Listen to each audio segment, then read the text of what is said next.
Yesterday we briefly listened to a section of this speech by George Carlin, this famous comedian that jokes and talks about political or ideological issues, and that was very famous in the United States. The American Grillo, it was called. Grillo was called the Italian Carlin. Sorry.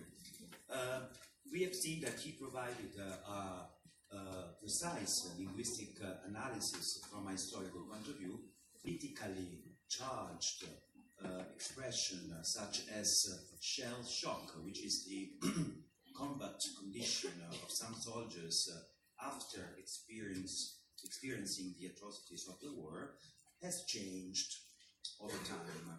And the change has reflected an ideology, a linguistic ideology of political correctness, meaning try to disguise the unpleasant concept of such a war. And this, of course, belongs to the semantic field and the linguistic field of euphemistic language. With this euphemistic language, basically, we make something more pleasant. But we have also noticed, although briefly so far, that also the counterpart, the opposite, so the euphemistic offensive language, can also disguise something.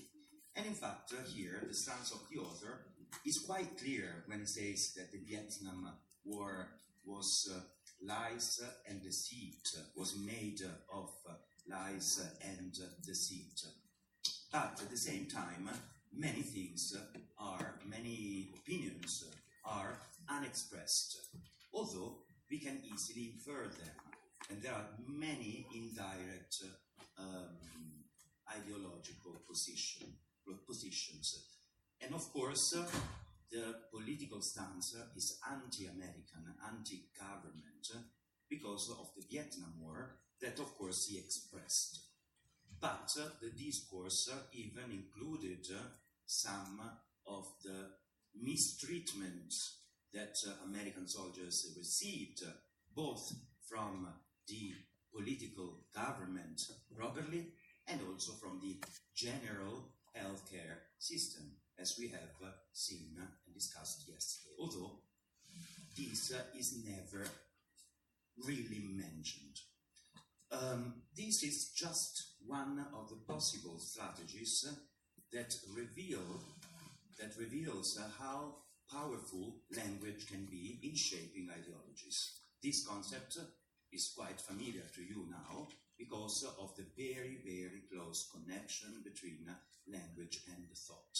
That is something that many social linguists, cultural linguists, philosophers of language and anthropologists have already investigated. We have seen the Sapir-Whorf hypothesis that was also mirrored in George Orwell's writings, when he famously wrote, language can corrupt thought, and thought can corrupt language.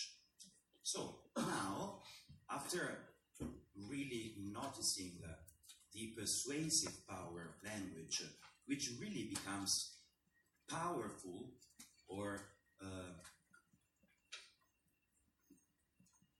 weapon-like, come un'arma, weapon-like, in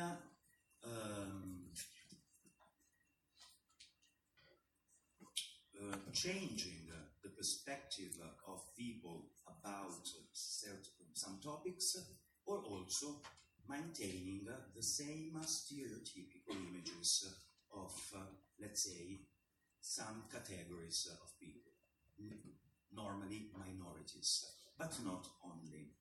This can be considered as part of the measure of the main global political persuasive discourse. And when we talk about the connection between political discourse and intercultural discourse, it means that we have to consider how persuasive language can be, and how this can happen. It's not only about choosing the right words, it's not so simple. There are precise strategies.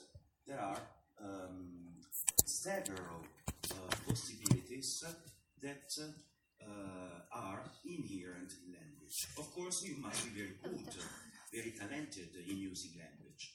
But persuasion is something that only language can so easily achieve. Because if you want to persuade somebody about something, you can also use some other instruments, for example, from the sexual point of view. But the really verbal language, or also visual, always plays a paramount role. So what is persuasion? Again, as my method, of my linguistic method has been teaching me for many years, we always have to consider the very meaning of a word. Because if we start from that, we can understand better also the consequence of the discursive practice. Persuade is a verb that comes from Latin, as I will show. Well, not only from Latin, but the last step was Latin, and has a precise meaning, which is incredibly interesting, also for contemporary uses of the term persuasion or the verb persuade, to persuade. As in the Oxford Dictionary, is to prevail on a person to do something, as by, it's missing some, advising or urging. Sorry for the position of the slide. Advising or urging. We could not persuade him to wait. Or to induce to believe by appealing to reason or understanding. Induce to believe by appealing to reason or understanding.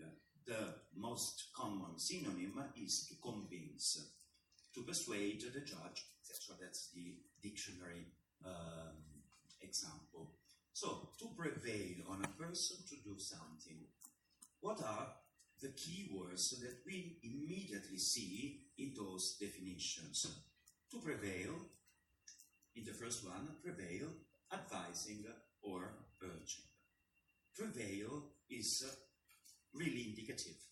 It really tells us something. To prevail means, again, to establish a more or less direct relationship of power. Because if we prevail, it's like in the conceptual metaphor of argument as war, there is always a winner, always a loser. If you manage to persuade somebody, you win your argument. If you don't, you lose.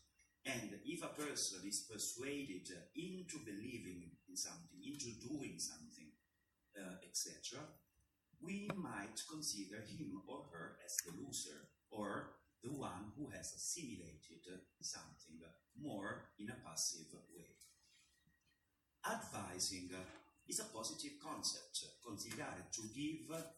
Advice is like information. Advice is like information from the grammatical point of view. Never gets the plural form. Never advises. But if you want to use a plural, you have to add the pieces, pezzi di consiglio in English. Pieces of advice. Something noble, something ethical. If you give pieces of advice to a person, you want to help this person or to do something ethical, generally speaking. So you can advise or you can urge. Again, urging is the third key word in the definition, because urging is clear in its semantic meaning. To urge means, how would you translate this into Italian? It's not so easy, and there are several possibilities. After the teacher, example, after Professor Sabatini read my writing exercise, he definitely urged me to revise the present continuous, because I made so many mistakes. How would you translate this? Professor Sabatini urged me to revise the present continuous. Spingere, so to push, and this is something that in English exists. You can also say Professor which is figurative, because I haven't physically pushed anybody, but you can use the figurative meaning of to push in abstract terms. Or sollecitare, very good also, so already two possible translations, spingere, sollecitare, or any other ideas. I have seen it translated in really many ways according to the context. Mettere pressione could be also plausible according to the context. According to the context, if I add some intensifiers, such as Professor Sabatini really urged me into, then it's really pressuring, in questo caso fare pressione. Or distrattare, esortare, ok, esortare, mi ha esortato a. All of those, any other ideas? Any other ideas? All of those share the real etymological meaning. Esortare, spingere, sollecitare, fare pressione. What do we create when we urge somebody to do something? What do we create? What kind of feeling, emotion, if you prefer, do we create in them? To urge. What is the origin of this word? Urge. I think you said it. Urgenza. Urgenza. So to create this sense of emergency, something that must be done. If you urge somebody, into something, it means that that something is really important. To induce. How would you translate to induce to believe? Indurre. So again, to push somebody, spingere, as she was suggesting. To induce to believe. Appealing, so induce, another keyword. Appealing, another keyword. Both appealing as the general noun and appeal. To appeal, again, not so easy to translate into Italian, is very easy to understand, though. By appealing to reason. In this case, I think the translation is quite easy. How would you put it into Italian? Indurre a credere facendo cosa? By appealing to reason. Facendo appello, appellandosi. But, as I was always saying when I was teaching translation, now I'm not at the moment, fare appello is quite different from appeal in Italian, although that is the standard translation, but this is really an intercultural competence again. To appeal has another pragmatic meaning. It activates other cognitive schemas in the listener. What is appeal normally associated to in English? Not only fare appello, which is something that related to reason or logic. Sex appeal, and even without sex, appeal is something that we really like. Appealing means to please somebody. Then, of course, famously, sex appeal is one of the anglicisms that we have now in our Italian dictionary, vocabulary and dictionary. So sex appeal is normally used now in Italian easily. But it's not only about sex. To appeal means to please somebody about something, to create a positive, pleasant condition. So appeal is another keyword. And in this case, the appeal, the taste, is to reason. It's not only to reason or understanding. And the synonym that I will comment in a second is convince. I totally object to the Oxford English definition because, of course, dictionaries are used for some purposes and this satisfies the purpose entirely. But at the same time, something is missing. Something that, starting from Aristotle, the lexicographers who wrote this entry of the dictionary should have at least considered. Indurre a credere facendo ricorso, facendo appello, sollecitando, volendo tradurre, la ragione o la comprensione. What is missing? Think of politicians, think of George Carlin yesterday. If I'm convinced